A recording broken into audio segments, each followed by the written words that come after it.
백분하고 같이 인사하죠. 예수님 좋은 제자 됩시다.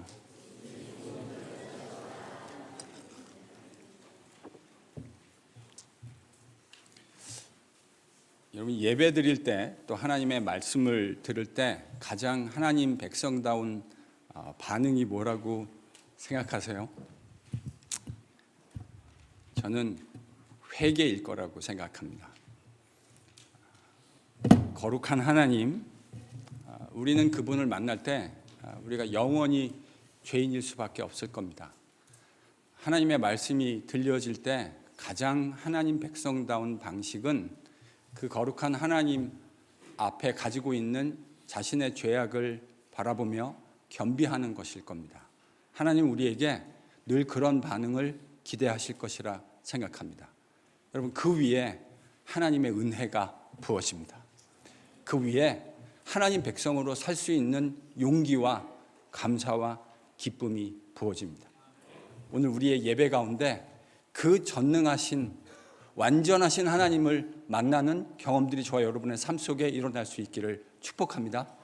그 속에서 참된 위로와 참된 희망과 참된 평안과 참된 삶의 목적이 무엇인지 발견해가는 KPC의 모든 예수님의 제자들 되실 수 있기를 축복합니다. 요셉은 술 맡은 관원장 꿈을 해석해 주고서 요즘 젊은 사람들 하는 말로 하면 뭔가 촉이 좀 있었던 것 같습니다. 그가 자신을 신원하는 도구로 사용될 것이다, 그런 생각을, 느낌적인 느낌을 받았던 것 같습니다.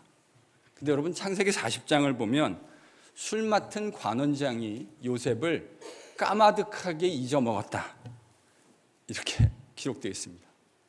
잊어버렸어요. 그래서 그는 보디발의 집 안에 있는 감옥에 2년이 넘게 갇혀 있게 됩니다. 그런데 여러분, 2년이 지나고 난 후 어느 날 밤 바로의 꿈에 하나님이 습격하듯이 찾아가십니다. 바로가 나일강에 서 있는데 아름답고 살찐 7 암소가 올라와서 갈대밭에서 풀을 뜯어먹고 있었습니다. 그런데 연이어서 흉하고 삐쩍 마른 암소 7 암소가 나일강가에 올라와서 다른 소들과 함께 같이 있었는데 그 흉하고 삐쩍 마른 소가 살찐 7 암소를 먹어버리는 꿈을 꾸게 된 거죠. 성경은 바로가 이 꿈을 꾸고 난 후에 잠시 꿈에서 깨었다, 일어났다 이야기합니다. 그는 이내 다시 잠이 들어 또 꿈 하나를 꾸게 됩니다. 한 줄기 무성하고 충실한 7 이삭이 나오고 그 이후에 가늘고 동풍에 바짝 마르게 된 또 다른 7 이삭이 나오는 꿈이었습니다.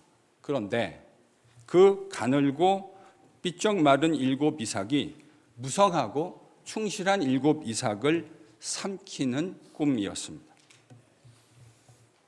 그리고 그는 꿈에서 깨어났습니다. 바로는 이 꿈 2개를 꾸고는 그 마음이 번민으로 가득 차게 되었습니다. 그래서 그 꿈을 해석할 사람을 찾기 위해서 당시 애굽 사람들이 그랬던 것처럼 점술가, 지혜로운 사람들을 불러 모으고는 자기가 지난밤 꾸었던 꿈이 무엇인지를 모두 말해 주었습니다. 근데 해석하는 사람이 없어요. 이게 뭐를 의미하는지 해석해낼 수 있는 사람이 없습니다. 여러분, 이제 이 요셉의 스토리를 저희들이 묵상해가면, 특별히 요셉이 37장에서 꿈꿨던 이야기를 묵상해가면 이제 이 모든 일들은 하나님이 요셉을 역사의 중앙 무대로 이끌어들이시는 하나님의 구체적 방법이라는 사실을 알게 됩니다. 근데 저는 이에 더해서 이 본문을 묵상하다 궁금한 것이 한 가지 생겼어요. 그게 뭐냐면, 하나님이 요셉을 이 역사의 중앙 무대에 등장시키는 방법이 여러분 정말 다양하게 있을 수 있지 않겠습니까? 이거 말고도 하나님이 여러 다양한 방식으로 얼마든지 그분의 능력으로 요셉을 역사의 중앙 무대로 이끌어들일 수 있는데, 왜 하필 하나님은 바로가 낯선 꿈 2개를 다 꾸고 난 후에 아무도 그것을 해석하는 사람이 없을 때 요셉을 등장시키려고 하셨던 이 하나님의 계획 속 안에 어떤 그분의 뜻이 숨어 있지는 않을까 하는 부분을 묵상하게 되었습니다. 그리고 묵상 끝에 이런 생각이 들었어요. 하나님이 이 방법을 사용하신 것은 바로가 통치하고 있는 애굽의 실력과 그들의 실제적인 실존이 어떤 것인지를 보여주시려고 하셨던 하나님의 습격 사건이다. 무슨 사건이요? 식사를 안 하신 것 같습니다. 습격 사건. 오늘 설교의 제목이 그래서 습격입니다. raid. 하나님이 지금 바로의 인생에 습격한 것처럼 찾아오신 것이죠. 하나님은 요셉의 인생에도 습격하듯이 찾아오셨습니다. 하나님이 왜 이렇게 하셨는가? 여러분 8절을 보면 우리가 이제 좀 힌트를 얻을 수 있습니다. 8절 보면 8절 말씀 같이 읽습니다. 시작.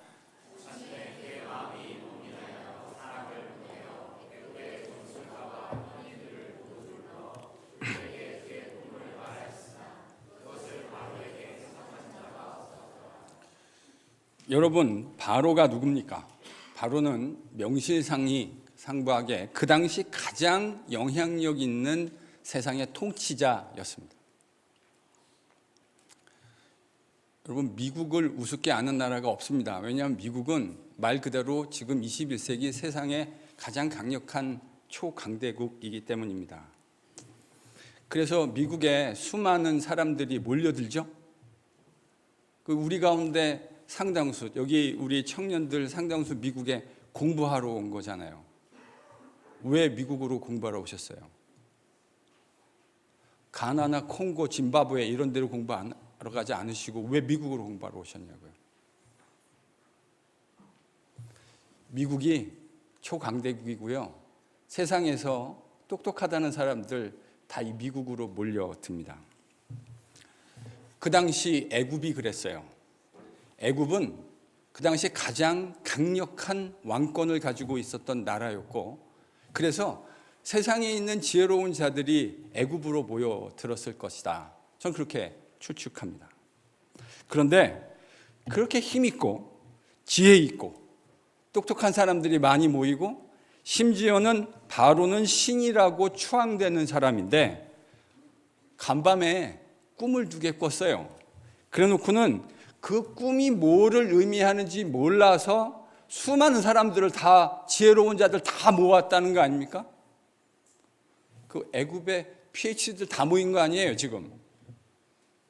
그래 놓고 꿈 얘기해 줍니다. 그런데요 애굽의 지혜로운 자들 애굽의 똑똑하다는 사람들이 다 모였는데 바로는 꿈꾸고 고민하고 있고요 그 꿈을 해석해 줄 수 있는 사람이 한 사람도 없어요. 그것 때문에 바로가 번민으로 가득 차게 되었습니다. 아이러니컬하지 않습니까? 가장 힘이 많은 나라고 가장 지혜롭고 똑똑한 사람들이 많은 나라인데 고작 이 꿈 2개 꺼놓고 바로의 꿈이 뭐를 의미했는지를 이야기해 줄 수 있는 사람이 단 한 사람도 없어요.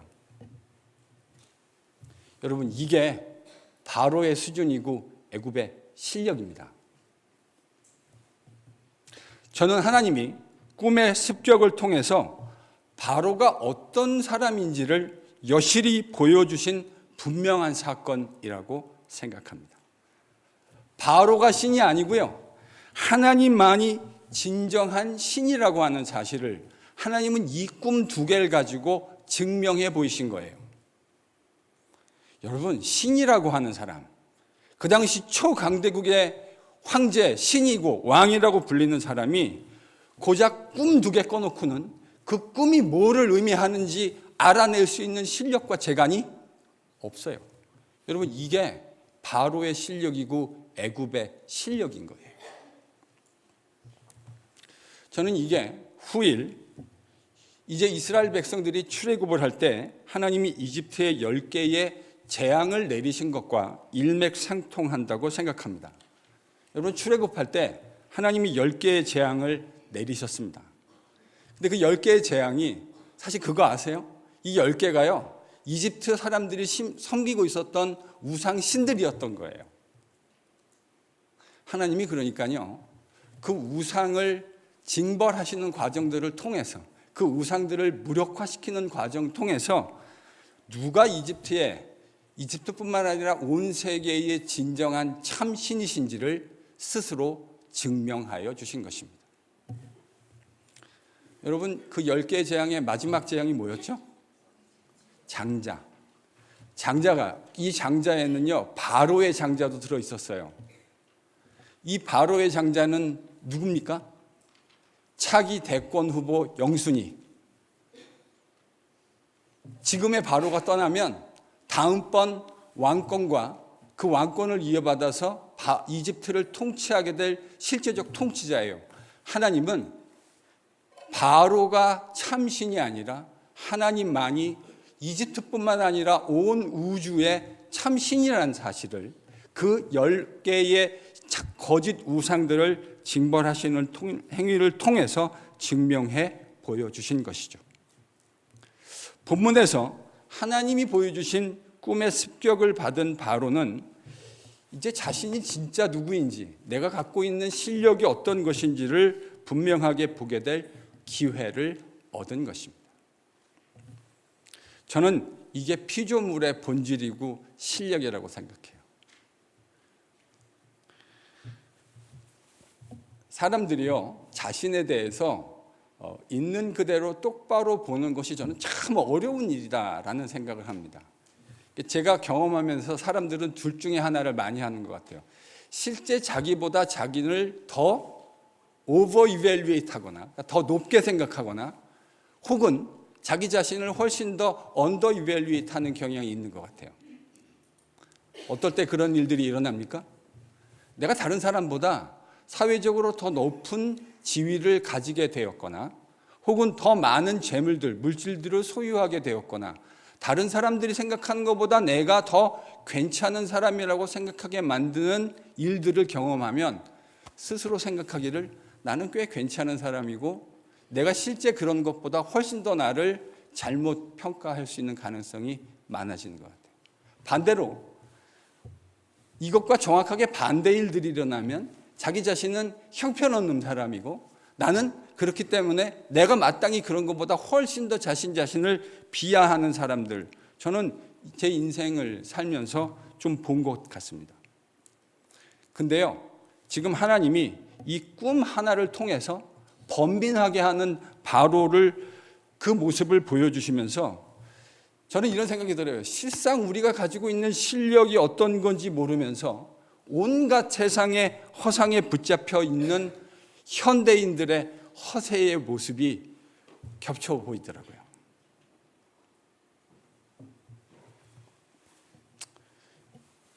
바로 이 이유 때문에요. 하나님께서 우리 같은 피조물의 그 가당치도 않은 허세와 잘못되어진 시각들 때문에 하나님이 우리 인생에도 여러 다양한 모습으로 습격해 오신다고 생각합니다. 때로는 내가 통제할 수 없는 건강을 하나님이 빼앗아 가시는 방식을 통해서 하나님은 우리 인생에 바로에게 그러셨던 것처럼 습격하며 찾아오실 때가 있습니다.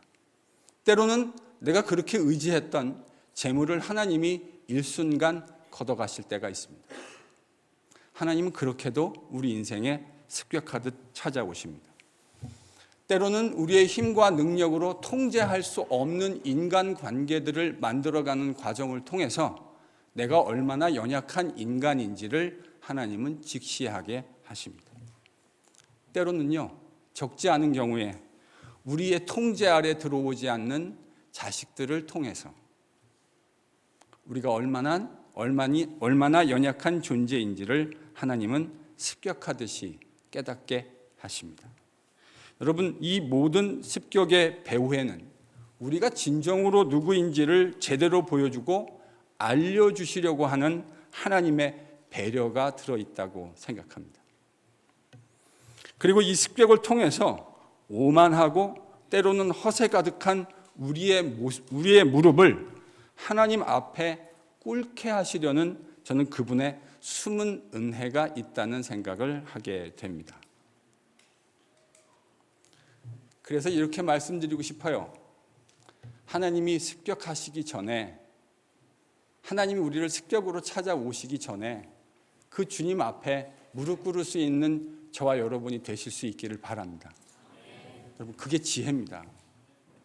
꼭 하나님이 습격해 오셔야만 그걸 깨닫는 것, 그거보다요 더 좋은 건 하나님이 습격하듯이 우리 인생에 찾아오지 않으셔도 우리에게 건강으로 함께해 주시고 우리에게 수도 없이 말할 수 없는 많은 축복들로 우리에게 함께해 주시는 그 순간에도 이미 조차 겸비해서 하나님 앞에 무릎 꿇을 수 있는 것, 저는 이게 인생이 하나님 앞에 보여드릴 수 있는 가장 지혜로운 모습일 거라고 생각합니다.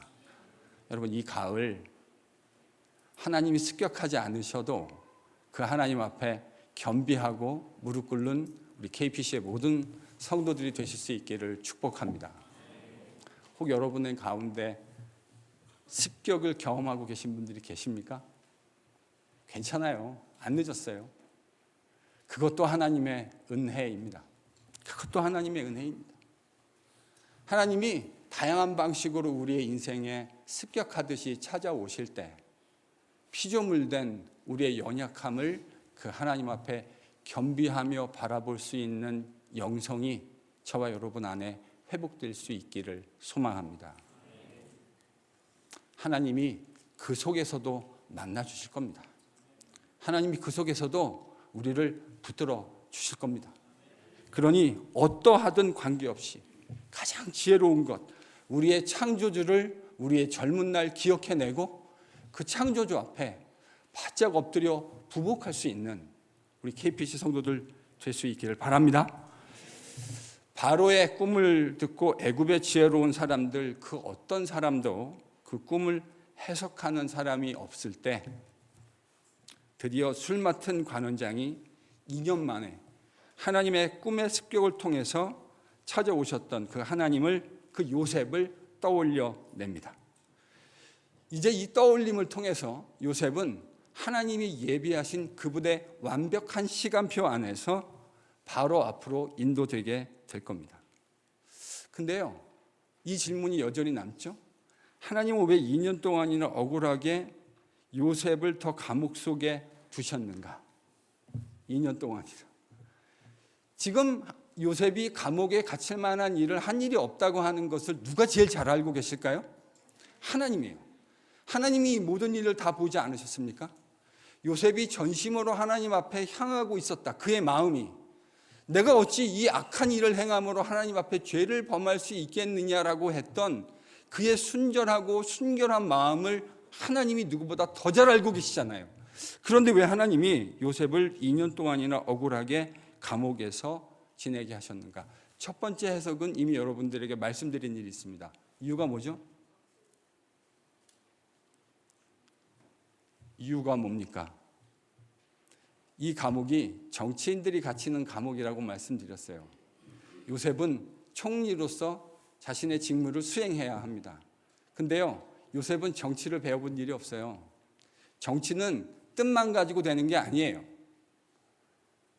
정치를 어떻게 해야 되는지에 대한 정치적 감각과 정무적 감각을 가지고 있어야 정치를 할 수 있는 거예요. 그래서 하나님이 이 2년이라는 시간 동안 정치를 배울 수 있는 감옥이라는 학교 안에 지금 요셉을 두신 거 아닙니까? 이게 이제 제가 지난번에 여러분과 설교에서 말씀드렸던 내용이에요. 그런데요, 하나님이 그를 이 감옥 안에 두신 또 다른 이유를 저는 생각해 볼 수 있는 힌트가 성경 안에 있다고 생각해요. 그게 뭐냐면 바로 전장이죠. 지난주에 저희가 읽었던 본문이긴 한데 40장 14절에서 15절 본문을 좀 보여주시죠. 요셉이 술 맡은 관원장에게 했었던 이야기입니다. 같이 한번 읽어보겠습니다. 읽죠. 시작.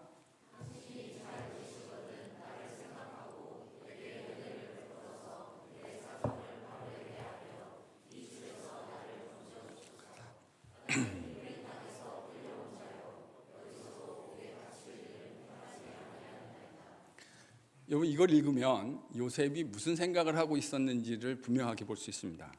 지금 요셉은 자신의 꿈 해석대로 술 맡은 관원장이 복직될 거다 알고 있죠? 그래서 뭐라고 부탁을 했습니까? 당신이 복직되면 절 좀 기억해 주세요.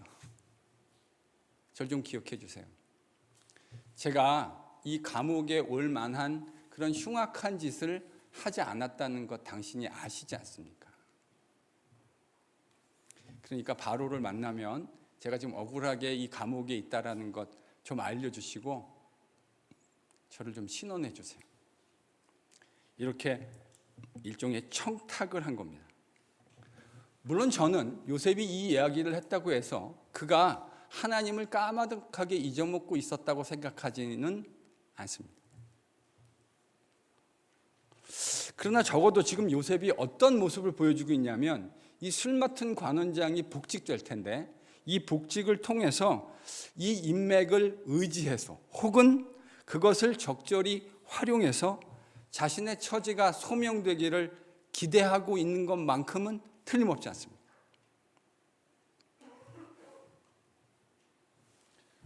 저는 이게 요셉을 향한 하나님의 훈련이라고 생각합니다. 바로 이 포인트가. 그게 뭐냐? 코로 숨 쉬는 사람이 아니라 그 코의 호흡에 생기를 허락하신 하나님만을 의지하는 훈련입니다. 무슨 훈련이요? 하나님만을 의지하는 훈련.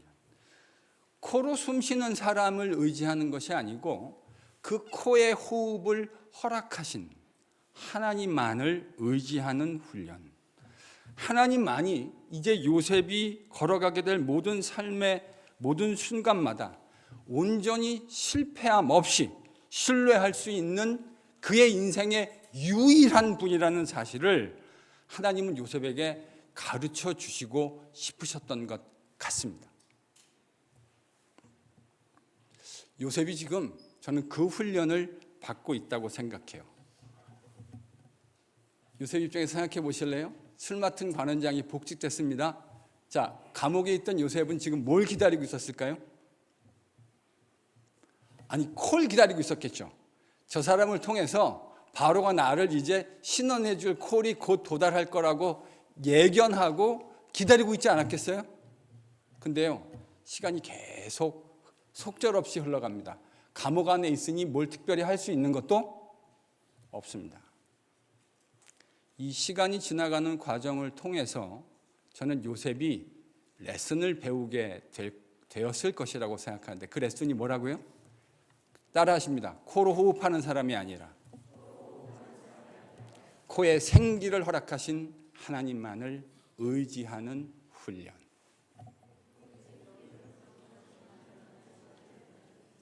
조금만 길어지면 버벅대시는군요. 코에 호흡하는 사람이 아니고요. 그 호흡을 허락하신 하나님만을 온전히 신뢰하는 훈련. 여러분, 이게 하나님 백성이고 예수님의 제자가 된다는 말의 의미일 겁니다. 제 인생 경험을 생각해도 하나님은 신앙인의 경험상 하나님의 사람을 훈련시키시는 과정을 허락하시는데 이 과정에요, 이 훈련이 없는 사람이 없어요. 하나님 백성으로 예수님의 제자로 훈련받는 사람들 가운데요, 여러분 이 훈련을 안 받은 사람을 제가 본 일이 없어요. 여러분, 이 2년이라는 기간이 요셉이 사람 의지하지 않고 하나님만을 신뢰하는 매우 겸손한 사람으로 빚어져 가는 시간이었을 거라 생각하는데요. 그 빚어짐에, 하나님의 손에서 빚어짐의 아름다운 모습을 우리는 이제 다음 주에 목격하게 될 겁니다. 하나님만을 의지하고 코로 호흡하는 사람을 의지하지 않고 하나님만을 신뢰하는 사람의 그 아름다운 모습이 어떤 건지 우리 다음 주에 이제 보게 될 거예요. 여러분, 혹 여러분의 인생에서 사람을 의지하다가 낭패를 보거나 적어도 그 속에서 값진 인생의 교훈을 얻었던 경험이 있으세요? 제가 이 말씀을 묵상하는데요, 한 5, 6년, 6, 7년 된 것 같아요. 언제였냐면 제가 미국에 유학 와서 이제 박사과정이 다 끝나가고 있을 때였습니다. 10년여 유학생활 마치고 이제 하나님 손에서 쓰임받기를 소망하며 기도하고 있을 때였어요. 근데 제가 미국 와서 공부하는 동안 한국에 있는 기라성 같은 여러 신학대학원의 여러 동문 선배들, 그러니까 현지 교수들이고 부총장이고 대학원장이고 총장이고 이런 분들을 만나며 소위 인맥이라는 것을 넓혀갈 수 있는 기회가 있었습니다. 제가요, 그런 사람들하고 인맥을 만드는 게 아무런 의미 없는 일이다, 이런 극단적인 이야기를 하려는 게 아니에요. 여하간 그분들은 저에게 저를 무슨 이유인지 잘 모르겠는데 매우 좋게 생각해 주셨고 저에게 필요한 여러 가지 조언들을 해주곤 하셨습니다. 그래서 이제 박사과정 논문이 이제 학교에서 통과가 되고 그 신학대학원에 계신 여러 선배들께 제 논문 저 이런 거 썼습니다라는 거 알려드리고 신학대학원에서 사역할 수 있는 가능성을 타진하는 메일들을 많이 보내드렸어요. 부산에 있는 학교에, 서울에 있는 몇 학교에 이렇게 선배들께, 저를 좋게 생각해 준 선배들께 이제 메일을 보내놓았습니다. 그래놓고 이제 그 메일 보내놓고 몇 달 동안 기도하는 시간들이 저에게 있었습니다. 어떤 일이 일어났을까요?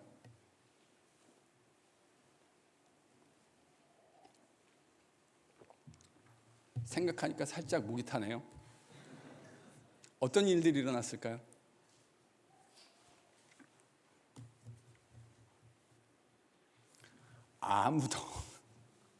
아무도 연락을 해오지 않습니다. 물론 저는 그분들의 상황을 다 알지 못합니다.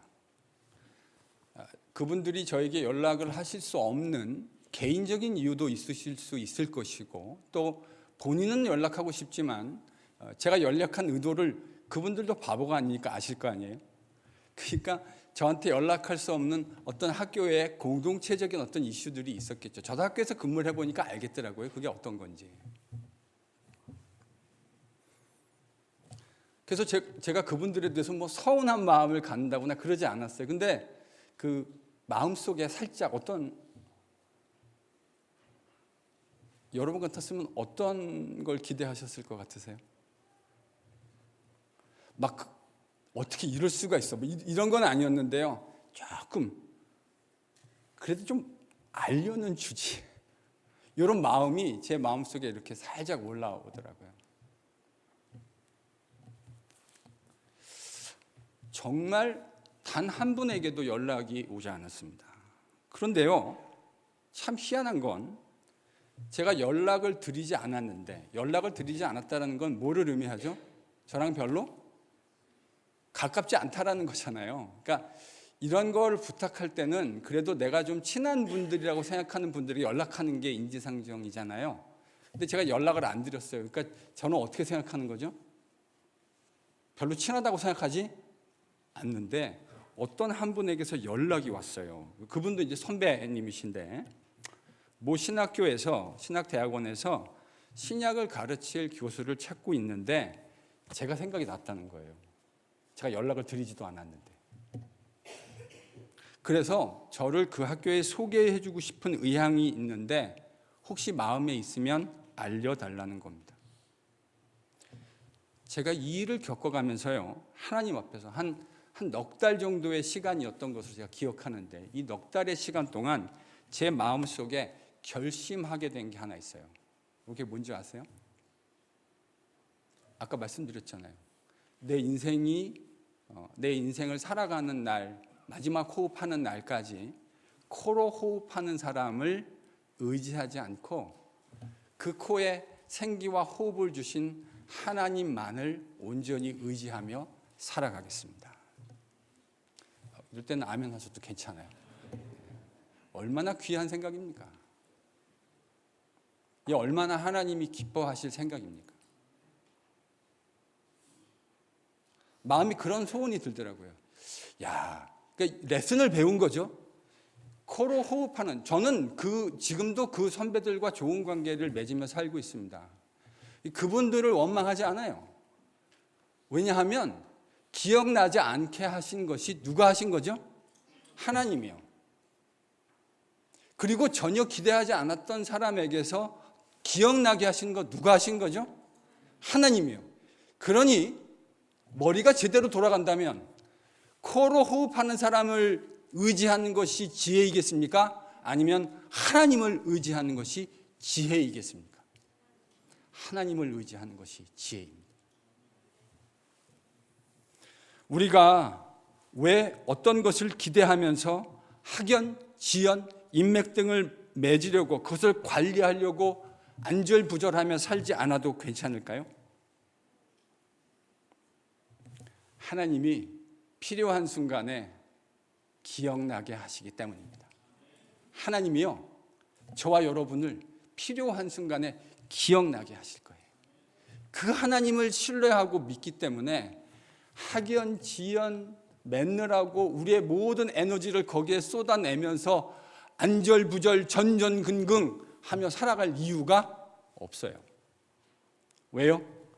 하나님이 저와 여러분을 기억하고 계시기 때문입니다. 사람들은 우리의 기억에서 사라질 수 있습니다. 사람들은 때로는 매우 좋은 관계이고 사랑하는 관계인데도 기억해내지 못할 수 있어요. 그런데 하나님은 다르십니다. 하나님은 우리를 한순간도 그분의 시야에서 놓치신 일이 없어요. 그리스도 예수의 십자가로 우리를 속량해 주신 이유가 무엇입니까? 그분의 불꽃 같은 임재와 그분의 사랑 안에 거하며 그분과 함께 살아가기 위함 아닙니까? 그러니 그 하나님을 믿으면 우리는 걱정할 거 없습니다. 그분이 인도하실 것이고 그분이 지도하실 것이고 그분이 이끌어 가실 것이기 때문입니다. 이걸 믿는 게 신앙입니다. 이걸 믿는 게 믿음입니다. 예수의 제자는 이거를 믿는 사람들이에요. 그러니까요, 우리 인생에 수많은 시간들 조바심 가지며 인맥, 학연, 지연 이런 거 만들고 그렇게 살아가려고 사람들의 눈치 보며 전전긍긍 아등바등하며 살아갈 이유가 없어요. 어떻게 살아가야 합니까? 그 시간에요, 대신 하나님 말씀 펴놓고 하나님 그분을 의식하며 그분의 그 뜨거운 시선을 의식하며 그분과 함께 동행하는 삶을 살아가는 겁니다. 이게 진짜 지혜입니다. 이게 진짜 지혜예요. 여러분, 좀 속된 말로 표현해 볼게요. 2등, 3등, 4등 의지해봐야 아무짝에 쓸모없어요. 누구를 의지하는 게 지혜입니까? 1등 하나면 되는 거예요. 근데 그 1등 하나가요, 나머지 다 합한 거하고 좋게 비교도 되지 않아요. 우리 하나님 그런 하나님이세요. 그렇게 능력 많으시고 그렇게 능력 많고 힘이 많은 분이 여러분 우리를 사랑하신다는 거 아닙니까? 어떻게 사랑하십니까? 그의 아들을, 독생자를 십자가에 달 만큼 사랑하신다는 거 아니에요. 여러분 이거를 믿으면요, 없던 힘이 우리 안에서 생겨납니다. 피곤한 무릎을 다시 고쳐 세워서 그리스도 앞으로 달려갈 수 있는 힘을 하나님이 허락해 주십니다. 말씀을 정리합니다. 꿈의 습격 앞에 어쩔 줄 몰라 했던 바로와 애굽의 지혜로운 자들을 기억하십시다. 이게 피조물의 실존이고 실력입니다. 한번 따라해 보실까요? 피조물의 행복은 창조주를 기억하고 그 앞에 무릎 꿇는 것입니다. 여러분 기억하십시오. 피조물의 진짜 행복은 우리의 젊은 날에, 청년들 잘 들으세요. 여러분의 젊은 날에 창조주를 기억해내십시오. 그분 앞에 내 인생을 온전히 무릎 꿇는 저와 여러분의 복된 인생들 될 수 있기를 바랍니다. 이 깊어가는 가을, 주님 앞에 함께 무릎 꿇을 수 있는 저와 여러분 될 수 있기를 바랍니다. 사람들을 바라보고 그들을 통해서 뭔가를 이루어내려고 하는 이 얄팍한 생각을 접어버리십시다. 그 대신 내 인생 코로 호흡하는 사람이 아니라 그 코에 호흡과 생기를 주신 하나님만을 온전히 의지하며 살아가겠다 결단하는 저와 여러분 될 수 있기를 바라요. 왜 이것이 가능합니까? 그분은 우리를 단 한 번도 잊으신 일이 없기 때문입니다. 사람들은 잊습니다. 하나님은 절대로 잊지 않으십니다. 그는 영원토록 우리를 잊지 않으실 겁니다. 그 하나님, 그 창조 하나님을 기억해내고 그분 앞에 무릎 꿇으며 우리의 창조주를, 우리의 구원자를 매 순간 전심으로 의지하며 그분과 동행하는 KPC의 진짜 예수의 제자들이 될 수 있기를 그리스도 예수의 이름으로 간절히 축원합니다.